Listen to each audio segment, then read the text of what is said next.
You've been taught that if you want love, you chase it.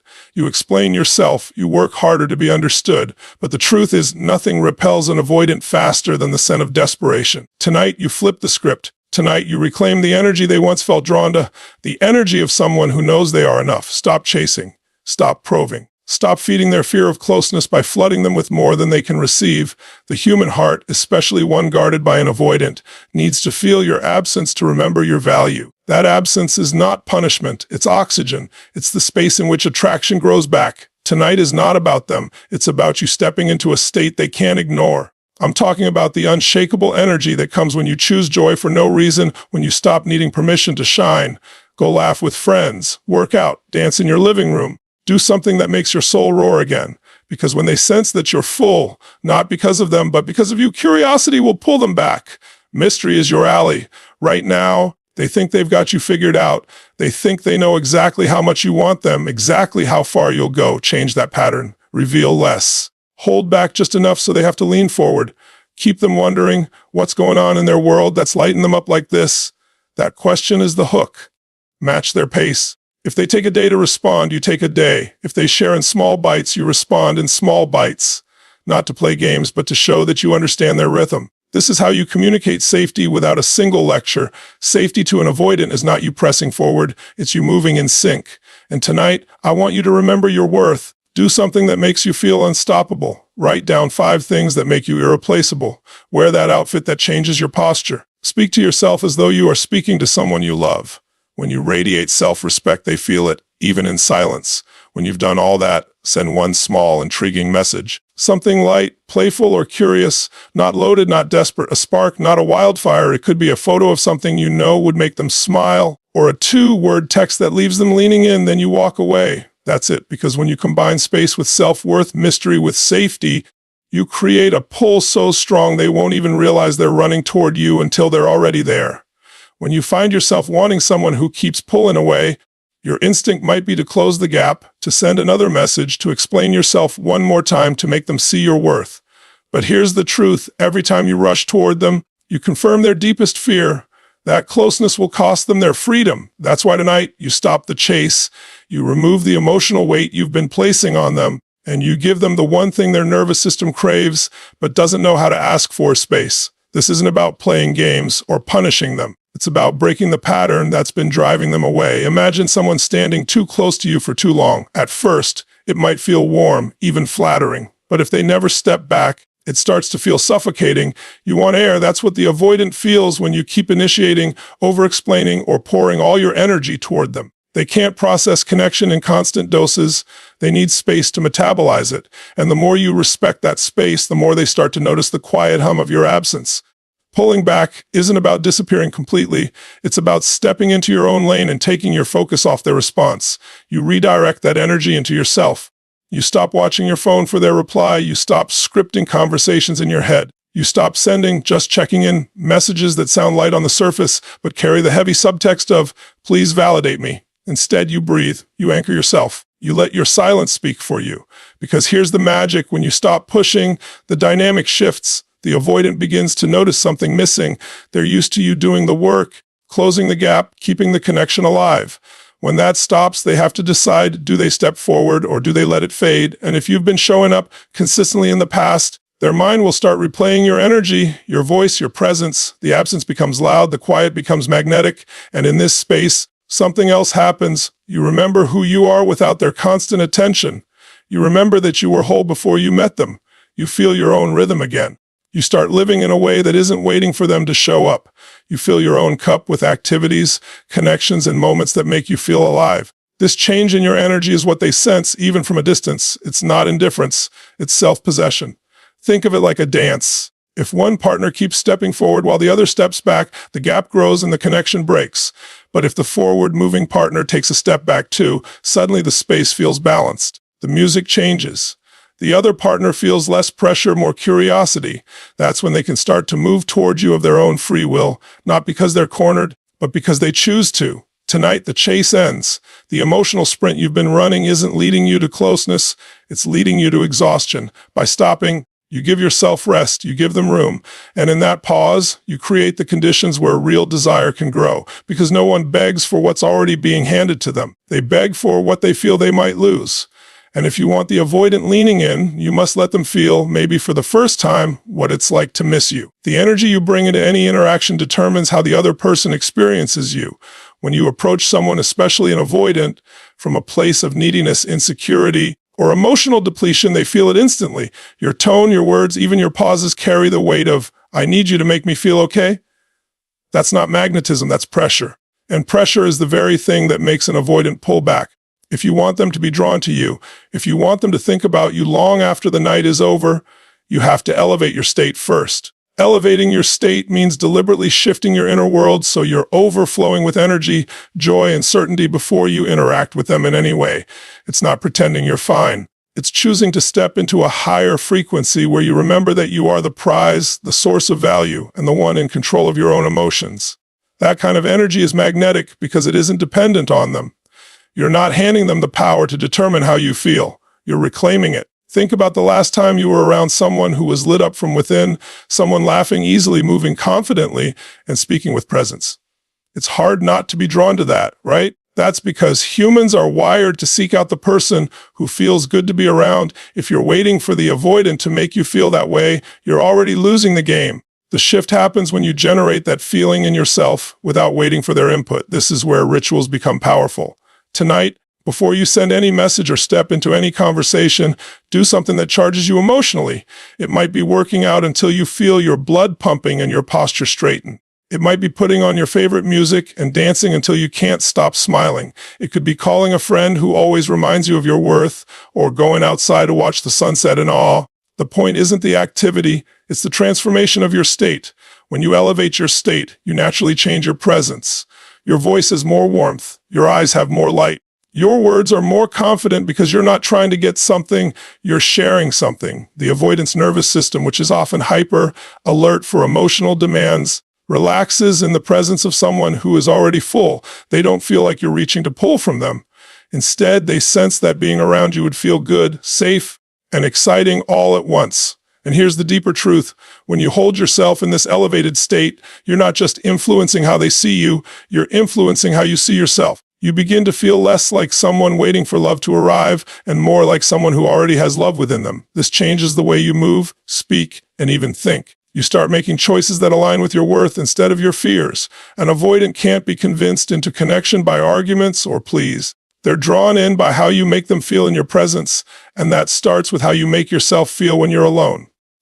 So tonight, your mission is to shift your energy first. Don't think about the outcome. Don't script the conversation. Focus on becoming so alive, so certain, so full, that when you do show up in a message, a call, or face to face, they can feel the difference instantly. That contrast is what makes them lean in because it's rare, it's refreshing, and it's exactly what they didn't know they were missing. People often misunderstand attraction. They think it's about constant attention, full disclosure, and laying every card on the table. But true magnetism, especially with an avoidant, comes from mystery. Mystery isn't manipulation. It's the art of leaving enough unspoken so the other person is drawn forward to discover more. If they feel like they've already figured you out, there's no urgency to get closer. But when there's a sense that you're layered, evolving, and unpredictable in the best way, they can't help but stay curious. Avoidants by nature are cautious with closeness. They fear being consumed, controlled, or losing themselves in a relationship. When you overshare too soon, or make your entire world revolve around them, it reinforces that fear because now they feel like they know exactly what's coming. Predictability might feel safe in some contexts, but for an avoidant, it often feels like the trap is already set. The moment they believe they can read your every move, they stop leaning in. Creating magnetic mystery starts with valuing your inner world. That means you have a life, passions, and pursuits that exist outside of them, and you don't feel the need to broadcast every detail. It's not about withholding to punish, it's about holding some parts of yourself sacred. You let them discover who you are in layers, not in a single download. Just like a great novel doesn't give away its ending in the first chapter, you don't rush to hand over the entire story. One way to cultivate this is through intentional pacing in your communication. If you're used to giving long, rapid-fire responses, try scaling back. Let your answers be thoughtful but not exhaustive. Share enough to spark interest, but leave some details for later. If they ask how your day was, You might share one highlight that paints a picture without giving the entire itinerary. This leaves space for them to follow up, to ask questions, to engage deeper, which creates the connection they're often afraid to initiate. Another element of mystery is unpredictability in the best sense. If every interaction follows the same predictable pattern, it becomes background noise. Break that rhythm.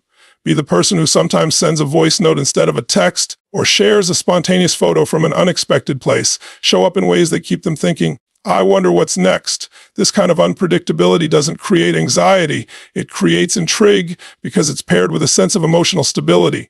Mystery also comes from having a private emotional landscape. That doesn't mean being cold or distant. It means you don't process every feeling with them in real time. You allow some of your reflections, struggles, and victories to be processed within yourself or with other trusted people before you bring it to them. When they see that you're not dependent on them for all your emotional needs, it creates respect. They start to realize you're someone who can stand on your own, which ironically makes them want to stand closer. And here's the key. Mystery isn't about becoming a puzzle they can't solve. It's about showing that you're a living, breathing, evolving human being they can never fully own or control. That ongoing sense of discovery is intoxicating because it means there's always more to explore. With an avoidant, that's essential. If they believe they've reached the end of the map, they'll stop the journey. But if they sense there's more, always just a little more, they'll keep moving towards you, not because you're withholding, but because you've mastered the art of leaving the door open just enough for them to want to walk through. Most people make the mistake of believing that love is about pulling someone into your rhythm. You want closeness, so you speed things up. You want reassurance, so you reach for it faster. But when you're dealing with an avoidant, this forward motion often triggers the very response you fear: withdrawal. They don't pull back because they don't care. They pull back because their nervous system is wired to protect them from being engulfed. If you truly want them to feel safe, you have to learn to mirror their pace. Mirroring their pace is not about pretending to be less interested. It's about respect for their process, their timing, and their capacity. If they take 2 days to respond, you don't respond in 2 minutes. If they open up in small, measured ways, you don't respond with a flood of emotional intensity. You meet them where they are, not where you wish they were. This sends a powerful subconscious message. I see you. I'm not here to control you. I can move with you, not just toward you. Think of it like running alongside someone. If you sprint ahead, they'll feel left behind. If you lag too far behind, they'll feel disconnected. The sweet spot is matching their stride. When you do this, you create a sense of partnership rather than pursuit. You're no longer the one tugging them forward, which allows them to choose to move closer on their own. That choice is everything for an avoidant, because it keeps their sense of autonomy intact. One of the hidden benefits of mirroring their pace is that it naturally slows you down. When you stop rushing for more, you give yourself room to assess whether their actions align with your needs. You stop running on emotional autopilot and start observing. This observation builds emotional intelligence. You begin to notice the subtle cues in their communication, the tone in their messages, the timing of their responses, the way they test the waters before revealing more. You learn to read their comfort zones and gently meet them there instead of barging past them. This approach also shifts the emotional energy between you. Instead of a dynamic where they feel pressured, they start to experience you as someone who understands them. That understanding is rare for them, and it builds trust over time. They may not verbalize it, but inside they're thinking, this person gets me. They don't force me. They move with me. And trust is the foundation for them taking emotional risks, like opening up, spending more time, and initiating connection. Mirroring their pace requires patience. And patience requires self-assurance. If you feel desperate for closeness, this will feel uncomfortable at first. But that discomfort is the space where growth happens. It forces you to regulate your own emotions instead of relying on constant interaction to feel secure. This self-regulation is exactly what makes you more attractive in their eyes, because it signals that you're not dependent on them to stabilize you. And here's the irony. The moment they realize you're not trying to close the gap faster than they're ready for, the safer they feel. The safer they feel, the more willing they become to close that gap themselves. They might initiate more texts, suggest spending time together, or start sharing thoughts and feelings they usually keep locked away. Not because you convinced them, but because you aligned yourself with their rhythm until it felt natural for them to lean in. When you mirror their pace, you're not chasing, you're not retreating, you're walking alongside them. And for someone who has spent their life fearing they'll lose themselves in love, that is the first time they can breathe. And in that breath, connection starts to grow. When you've been caught in the cycle of trying to win over an avoidant, it's easy to forget your own value. You become so focused on deciphering their behavior, anticipating their needs, and preventing them from pulling away that you slowly disconnect from the very qualities that made you magnetic in the first place. That's why activating self-worth rituals is essential. These are deliberate actions you take to remind yourself and communicate energetically that your value doesn't depend on their attention. Self-worth is not something you passively wait to feel. It's something you actively cultivate tonight before you send a single message or replay a single memory of them in your mind. Commit to doing at least one thing that reconnects you with your own uniqueness. This isn't about distraction, it's about realignment. When you align with your worth, you stop showing up from a place of lack and start showing up from a place of abundance. And an avoidant can sense that shift immediately, even if you never say a word about it. Your self-worth ritual might be physical. It could be putting on an outfit that makes you stand taller, taking a long walk in a place that inspires you, or doing a workout that reminds you of your strength. When you connect to your body in a way that feels powerful, it naturally influences your energy. You carry yourself differently. Your posture shifts, your eyes brighten, and you radiate a confidence that's undeniable. It might be creative. Maybe you pick up a hobby you've neglected, write in your journal, paint, cook something you've never tried before, or play music. Creativity connects you to your own life force, the part of you that creates for the joy of it, not for approval. This is the opposite of chasing someone for validation, and it's deeply attractive because it shows you have a world that's full and vibrant with or without them. It might also be relational, but not with them. Spend time with people who see your worth clearly and reflect it back to you. Call a friend who makes you laugh until your stomach hurts. Visit a family member who's always been in your corner. Surround yourself with people who remind you of the truth. You are not hard to love, you are not a burden, and you are not defined by the pace of someone else's affection. As you engage in these rituals, something subtle but powerful happens. The internal tension that comes from seeking their approval starts to dissolve. You're no longer holding your breath waiting for them to decide your value. You're breathing freely again, standing in your own presence and remembering that the most magnetic people are those who need nothing from others to feel whole. When you approach an avoidant from this place of self-worth, the dynamic changes. You're no longer the person bending and twisting to fit into their comfort zone. You're a person with boundaries, standards, and a full life, and that creates curiosity. They start to wonder what's making them so alive right now, what's filling them up in a way I've never seen before. That curiosity can pull them closer far more effectively than any attempt to convince them with words. And even if they don't rush toward you immediately, your self-worth ritual still wins, because it protects you from the trap of losing yourself in someone else's patterns. You're not sitting in a waiting room for love. You're already living it in how you treat yourself, in the choices you make, and in the energy you bring into every room. That kind of self-possession is rare, and it's exactly what makes you unforgettable. When most people try to get closer to an avoidant, they overcompensate with grand gestures, long messages, deep emotional confessions, or elaborate plans meant to prove their worth. The problem is, for an avoidant, big emotional moves can feel overwhelming or even invasive. It's like someone blasting music in a quiet room. Instead of pulling them in, it makes them want to retreat. That's why the most effective way to re-engage them is often the smallest, a tiny, intriguing invitation that stirs their curiosity without demanding a specific response. This is about creating a pull, not a push. You're planting a seed rather than forcing a tree to grow overnight. A subtle invitation works because it gives them room to decide if and when they want to step forward. And that choice, their choice, is crucial to building trust with someone whose instinct is to guard their independence. An intriguing invitation could be as simple as sending a short, playful message that hints at something fun but doesn't explain it fully.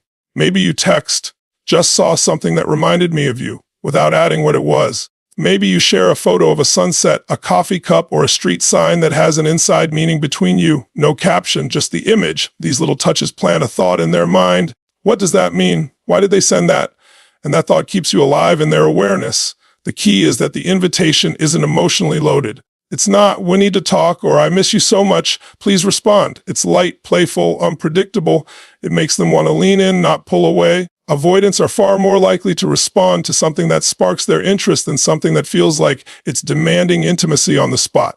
Timing also matters. You don't drop this invitation when you're feeling desperate or anxious, because that energy will leak into your message. You do it when you're already in a good state, after you've laughed with friends, finished a workout, or done something creative. That way, the energy they feel from your invitation is expansive and magnetic, not tense or needy. They might not consciously register it, but they'll feel the difference. This kind of invitation